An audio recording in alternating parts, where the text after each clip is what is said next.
Bem-vindo de volta ao Trabalho em Revista. Quais as mudanças que a reforma trabalhista trouxe para quem tem um processo na Justiça do Trabalho ou quer entrar com um?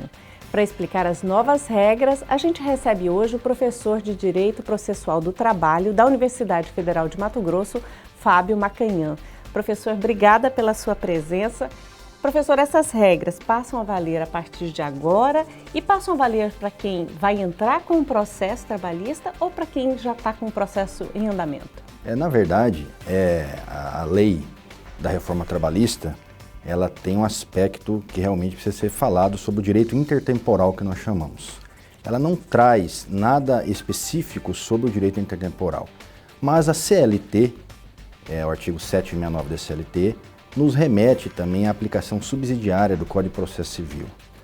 E o Código de Processo Civil, no seu artigo 15, também fala da aplicação subsidiária e supletiva nas regras processuais trabalhistas. Mas isso significa o quê? Vale ou não vale, professor? Então, o artigo 14 desta lei fala que não vai retroagir a lei, mas vai se aplicar imediatamente aos casos, inclusive em andamento. Então, a partir de novembro, ela será aplicada, inclusive, no aspecto processual, nos processos em andamento. Então, quem já está com um processo e que esse processo permaneça ativo, em novembro passa a valer as novas regras. Sim. Professor, a reforma trabalhista é um tema muito polêmico, está se falando muito sobre ela.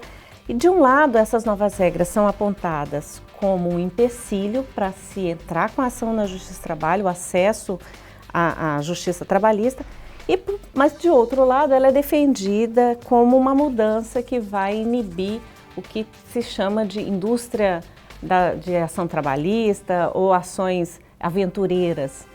O senhor, que é professor da área e profissional que atua na Justiça do Trabalho, qual que é a sua avaliação? Na verdade, o acesso à justiça deve ser primado para todo o Estado que tem um regime democrático de direito. E a nossa Constituição prevê o amplo acesso à justiça, um acesso substancial, inclusive não meramente formal. A questão das custas do processo, na verdade, o acesso à justiça continua o cidadão tendo este acesso, mas de certa forma ela pode vir sim a impedir ou diminuir o acesso à justiça em razão das custas em alguns casos. Então, o senhor avalia que a gente pode ter uma redução mesmo de número de ações trabalhistas? Isso o tempo vai dizer, né? Mas o benefício da justiça gratuita ele continua, só que agora de uma forma diferente. Então, o que vale hoje e como vai ser, só para o nosso telespectador entender. Hoje a pessoa que ela ganha até 2 salários mínimos ou que ela se declara impossibilitada de pagar essas custas, ela consegue o benefício da justiça gratuita. Como será? Esse teto muda, ele é baseado em 40% do teto da Previdência, que hoje é 5.500 e alguma coisa, que vai dar em torno de R$ 2.200. Quem ganha até esse limite, ou que declare e comprove, aí que está a diferença, ele vai ter que comprovar essa impossibilidade, aí ele poderá ser beneficiário de justiça gratuita. Então, essa prova de que ele não pode pagar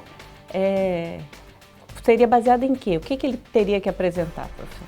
A lei não fala, né? A lei não fala, seria uma justificativa, de repente que ele está desempregado, ou ele tem alguma outra situação, a lei não fala e o dia a dia forense, a justiça, o Poder Judiciário irá avaliar, mas o importante é que os magistrados, o Poder Judiciário em geral, eles estão ali para atuar e para buscar o ideal de justiça. E ser imparcial não significa ser neutro. Então, logicamente, os juízes estarão olhando caso a caso e estarão concedendo dentro desse ideal, do princípio do devido processo legal ou devido acesso à justiça, não tenho dúvida disso. Outra mudança, professor, nessa questão processual na Justiça do Trabalho, com a reforma, é com relação ao arquivamento do processo no caso, né, do trabalhador não comparecer na primeira audiência. Queria que o senhor explicasse um pouquinho para quem está nos assistindo como é que é hoje, né, quem nunca entrou com ação trabalhista, um trabalhador que falta hoje na primeira audiência, o que acontece e o que diz a nova lei? Atualmente, se ele faltar, não tem nenhuma punição a ele. Se ele faltar uma vez, ele pode ingressar, inclusive, no dia seguinte com uma nova ação. Com a nova regra, ele vai ter que justificar, é ausência injustificável que fala, né? O porquê. Ele terá um prazo, 15 dias, para poder justificar o porquê que ele faltou. Se ele não justificar, as custas processuais, que são 2%, 2% serão... sobre o valor que ele pediu. Isso. É isso. E tem um teto também, um limite, né? Ele terá que pagar isso ainda que beneficiário da justiça gratuita. Então, é realmente para impedir essa situação dos aventureiros, né? Porque isso acontece na prática, às vezes você vem na audiência e o cliente simplesmente não liga, não vem, movimenta todo o judiciário. Então tem esse aspecto aí. E a questão, professor, dos honorários de sucumbência. Queria que o senhor explicasse bem direitinho para a gente, para leigo como eu, o que é esse honorário de sucumbência, o que isso muda com relação ao que está em vigor hoje. Entendi. Os honorários de sucumbência, honorários é o pagamento do profissional, vamos assim dizer. Sucumbência é a parte vencida, né? Atualmente, na Justiça do Trabalho, não se tem a sucumbência por mera situação de ocorrer o processo.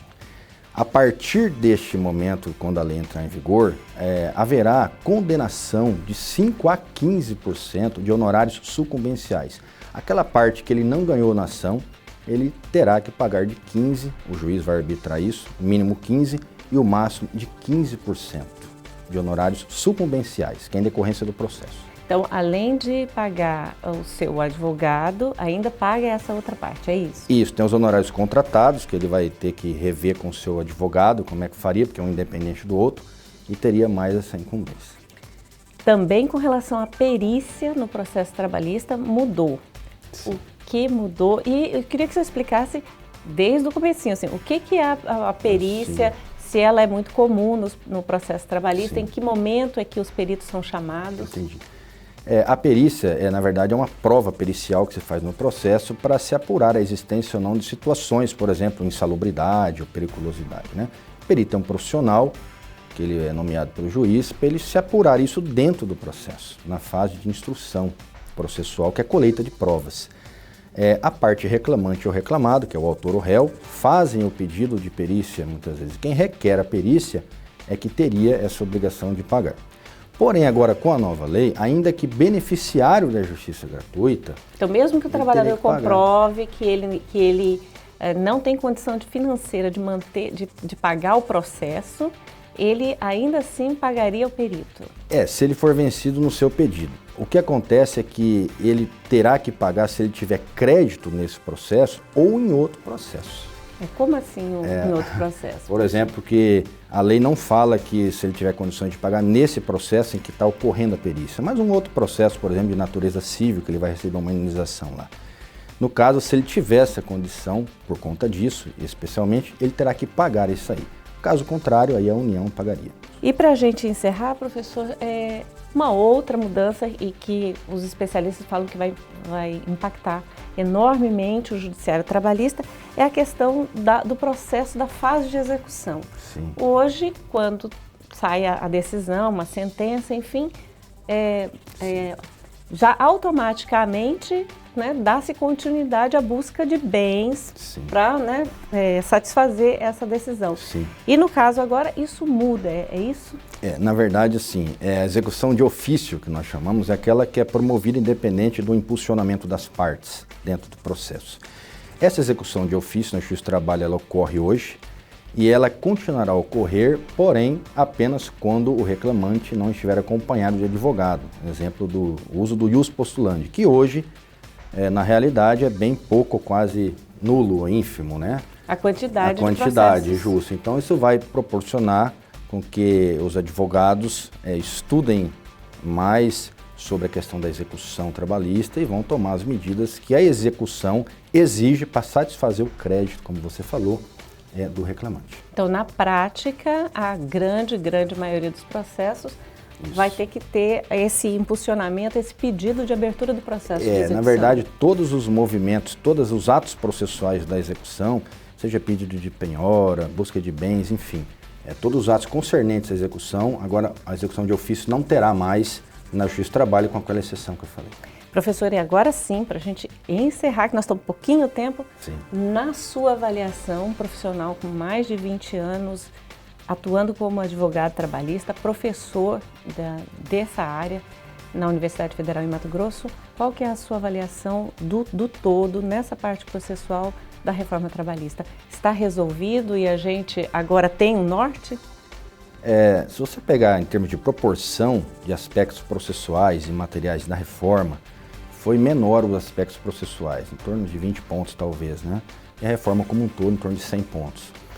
Mas olhando os dois planos, eu creio sim que a parte processual teve sim avanços, tem coisas que precisam ser ajustados, inclusive sobre a ótica do Poder Judiciário, inclusive questão de validade, de constitucionalidade, mas de certa forma teve vários aspectos que avançou na mesma linha do Código de Processo Civil e da Constituição. Agora, como eu falei, o tempo vai dizer, o Judiciário terá que se pronunciar em alguns itens e temos que aguardar agora para ver o resultado melhor disso. Professor Fábio Macanhã, professor de Direito Processual da UFMT, muito obrigado pela sua participação, pelos esclarecimentos. E assim a gente termina o nosso programa desta semana, mas você pode revê-lo a qualquer momento na página do TRT na internet, no link vídeos ou ainda no YouTube.